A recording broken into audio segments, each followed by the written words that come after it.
Hello and welcome all of you. तो dot net की technology study में आज हम नेक्स्ट लेक्चर में डिस्कस करने वाले हैं फीचर्स, कैरेक्टरिस्टिक्स, एडवांटेज, आप जो भी चाहो या कुछ की पॉइंट्स जो इंपॉर्टेंट हैं वो आज मैं इस लेक्चर में डिस्कस करूंगी। बेसिक ऑफ डॉट नेट मैंने पिछली बार जो बताया था उसमें था कि डॉट नेट सीखने के लिए रिक्वायरमेंट क्या है, कौन सी बुक्स रेफर कर सकते हो, क्या हार्डवेयर रिक्वायरमेंट है, वो हमने डिस्कस किया था। चलिए अब आते हैं डॉट नेट टेक्नोलॉजी के फीचर्स क्या हैं। सबसे इंपॉर्टेंट प्योर ऑब्जेक्ट ओरिएंटेड है, क्योंकि आफ्टर C++ के बाद जितनी भी लैंग्वेजेस हैं they all are pure object oriented, यानी कि प्योर ऑब्जेक्ट ओरिएंटेड है बाय डिफॉल्ट, उसके सारे फीचर्स को फॉलो करेगा। सेकंड है लैंग्वेज इंडिपेंडेंट। क्यों लैंग्वेज इंडिपेंडेंट क्यों है? क्योंकि इसमें मोर देन वन लैंग्वेजेस का कलेक्शन है। तो डॉट नेट फ्रेमवर्क जो है वो कंप्लीटली लैंग्वेज इंडिपेंडेंट है, तो वो एक इंपॉर्टेंट फीचर्स है उसका। दूसरी चीज होता है CLR, common language run time. ये इसका बड़ा इंपॉर्टेंट रोल है डॉट नेट फ्रेमवर्क के अंदर। अगर आपने जावा बेसिक्स भी पढ़ा होगा, कोर जावा भी अगर आपने पढ़ा होगा, तो वहाँ पे आपने एक टर्म सुना होगा JVM, जावा वर्चुअल मशीन, है ना। तो CLR को आप कनेक्ट कर सकते हो काफ़ी हद तक JVM से। वर्किंग उसकी वैसी ही है जैसा जावा में JVM जो टास्क परफॉर्म करता है ना, वो CLR यहाँ पे करता है। अभी बताऊंगी मैं एक्चुअली बेसिकली CLR कैसे काम करता है। फुली कॉम्पिटेबल है dot net framework with existing binary files, जितनी भी बाइनरी फाइल्स हैं उनके साथ में कॉम्पिटेबल है। अब मैं थोड़ा सा आपको CLR के बारे में बता देती हूँ, क्योंकि ये सारी चीज़ें आपको समझ आ गई होंगी कि ये लैंग्वेज इंडिपेंडेंट है, ऊप्स को फॉलो करता है, तो ऊप्स के सारे फीचर्स आ गए। CLR एक न्यू टर्म्स है और CLR इंपॉर्टेंट भी है। कॉमन लैंग्वेज रन टाइम क्या होता है? ये लैंग्वेज इंडिपेंडेंट तो है ना डॉट नेट टेक्नोलॉजी, पर क्या होता है ये एग्जीक्यूटेबल कोड को जनरेट नहीं करता। इसमें क्या होता है, लैंग्वेज इंडिपेंडेंट होने की वजह से क्या होता है, जो हमारा सोर्स कोड होता है ना, उसको क्या करता है, डायरेक्ट एग्जीक्यूटेबल फाइल में कन्वर्ट नहीं करते हैं। सोर्स कोड किस में कन्वर्ट होता है? MSIL कोड में, और MSIL कोड को .exe में कन्वर्ट करता है CLR। ठीक है, तो बेसिकली CLR क्या करता है, एक इन्वायरमेंट प्रोवाइड करता है। ठीक है, आईडी में एक इन्वायरमेंट प्रोवाइड करता है जो क्या करता है, जो MSIL कोड होता है, मशीन लैंग्वेज का जो कोड होता है, उसको एग्जीक्यूटेबल फाइल में कन्वर्ट करता है, मतलब डायरेक्ट नहीं होता है। तो इसमें क्या होता है, CLR क्या रोल प्ले है? CLR का सिर्फ इतना रोल है कि वो लैंग्वेज इन्वायरमेंट प्रोवाइड करा दे, सो दैट क्या होता है, जब बहुत सारी लैंग्वेज इंडिपेंडेंट है तो सभी का सोर्स कोड डिफरेंट होगा, तो डायरेक्ट एग्जीक्यूटेबल में ना कन्वर्ट होकर वो MSIL में कन्वर्ट होता है, और MSIL को फिर हम एग्जीक्यूटेबल कोड में कन्वर्ट करते हैं। इसीलिए यहाँ पे आगे हम और आगे डिस्कस करेंगे कि यहाँ पे दो टाइप की फाइल्स यूज होती हैं। एक होता है .exe फाइल, आप सबको पता है .exe एग्जीक्यूटेबल फाइल होती है। दूसरा एक नया टर्म इंट्रोड्यूस होगा जो हम नेक्स्ट लेक्चर में डिस्कस करेंगे, .dll डायनेमिक लिंक लाइब्रेरी। दो फाइल होती हैं जो कि डॉट नेट फ्रेमवर्क में यूज होती हैं। अभी खैर इसको छोड़िए, आप इसको फोकस करिए CLR में। ये दूसरा CLR, एक तो इन्वायरमेंट प्रोवाइड कराया रन टाइम इन्वायरमेंट के लिए, दूसरा CLR सबसे इंपॉर्टेंट चीज प्रोवाइड कराता है सिक्योरिटी।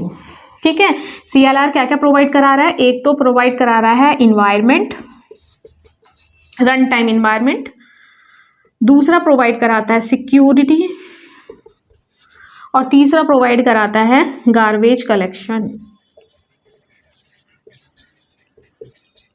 अगर आपने C++ ध्यान से पढ़ा होगा ऊप्स का, तो आपको पता चला होगा कि C++ में गार्बेज कलेक्शन का जो टास्क है वो परफॉर्म किया जाता था। कंस्ट्रक्टर और डिस्ट्रक्टर का एक कॉन्सेप्ट आता था उसमें।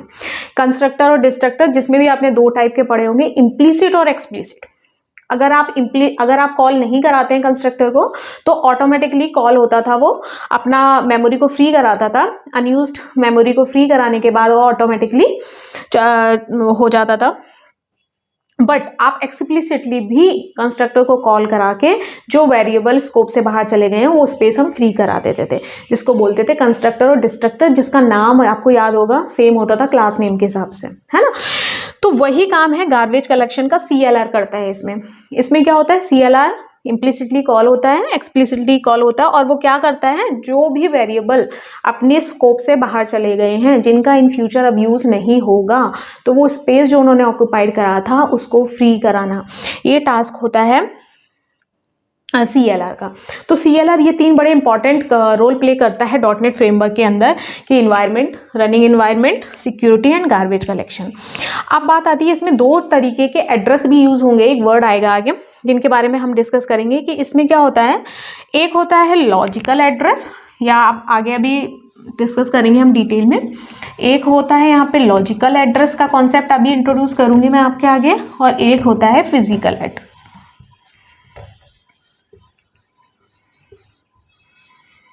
अब फिजिकल एड्रेस क्या होता है? Direct address. फॉर एग्जांपल आप एक फ्लैट में रह रहे हैं, उसका कोई एड्रेस है तो आपने सीधा मेंशन कर दिया, जैसे A32, ठीक है, किशन नगर चौक देहरादून, ठीक है, आपने जो भी मेंशन कर दिया, ये कैसा हो गया? सीधा सीधा एड्रेस हो गया, डायरेक्ट एड्रेस आपने लिखा।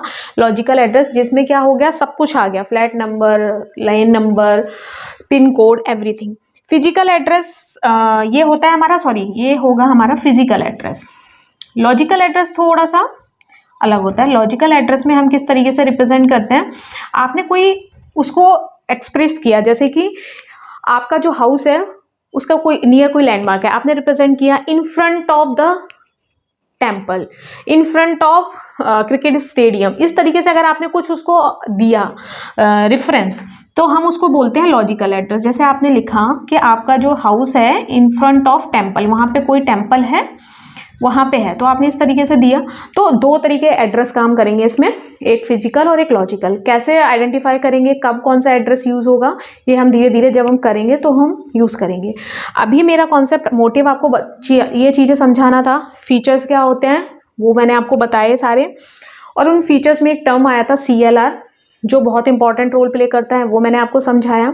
एक और कीवर्ड आया था MSIL और IL। बहुत सारी बुक में आपको MSIL मिलेगा, बहुत सारी बुक में आपको IL मिलेगा, तो ये दोनों सेम चीज़ है, कंफ्यूज नहीं होना है। इंटरमीडिएट लैंग्वेज होती है ये, क्योंकि कोड डायरेक्ट EXE में कन्वर्ट नहीं होता है। तो ये कुछ कीवर्ड मैं आपके साथ डिस्कस करने वाली थी। गार्बेज कलेक्शन, गार्बेज कलेक्शन का काम होता है अननेसेसरी ऑक्यूपाइड मेमोरी को फ्री कराना, ठीक है। अब वो CLR ऑटोमेटिकली कर लेता है। तो ये सारी चीज़ें मैंने समझाई। नेक्स्ट जो हमारा क्लास होगी उसमें हम डिस्कस करेंगे अब इसके और डिटेल। अब आएंगे हम प्रॉपर .NET के जो अंदर जो आते हैं टर्म्स उनके ऊपर। नेक्स्ट लेक्चर में हम डिस्कस करेंगे नेम स्पेस क्या होता है, पैकेजेस क्या होते हैं, मेथड्स क्या होते हैं, इन सबको डिटेल में एक्सेस करेंगे। बॉक्सिंग, अनबॉक्सिंग, बहुत सारे टॉपिक्स हैं क्यू में जिन्हें हम डिस्कस करने वाले हैं। आज के लेक्चर में जो मैंने बेसिक्स बताया, आई होप आपको समझ आया होगा। सो आगे के लेक्चर्स के लिए भी आप सब्सक्राइब करें। Thank you so much for watching us.